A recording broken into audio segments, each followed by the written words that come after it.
Okay, guys, let's look at required 3 really quickly. It has us calculating the net accounts receivable. So, when calculating the net account receivable, we want to remember 2 things, right? How do we get to, the first thing is how do we get to net account receivable, right?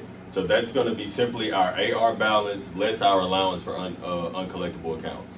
That's how we get to our net receivable. So we're doing that for 24 and 25. So looking at the transactions, we provided customers with services on account for 29,600.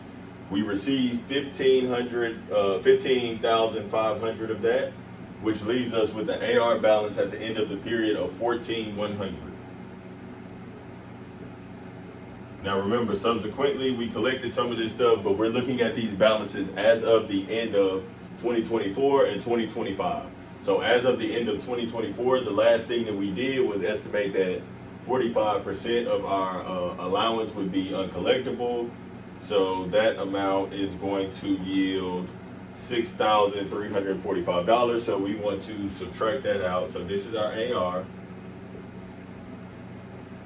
And then we have less. I usually like to write out less. Our total is 6,345, and this is, we'll put it in parentheses to show that it's subtracting because this is our allowance. Okay. And then we'll do the same thing for 2025. I already have it kind of written out here what our balance was. So we had 9,100 in AR.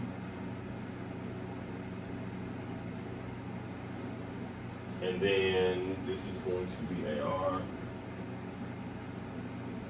less our allowance. Our allowance for this one.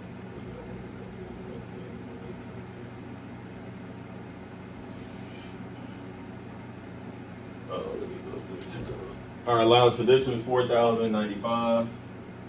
If you go back to homework 1, we'll show you how we calculated that 4,095 and it's 6,345. So then we subtract these out. I'll just look at the answer key because I don't want to do long subtraction.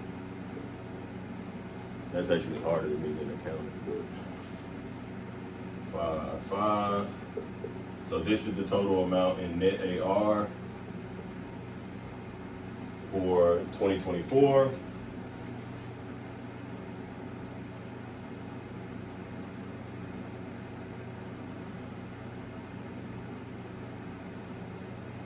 And I have 5,005, that's my math, and that's our net AR for 2025. Right? So remember, when we're calculating net AR, we don't worry about any of the bad debt expense, any of that.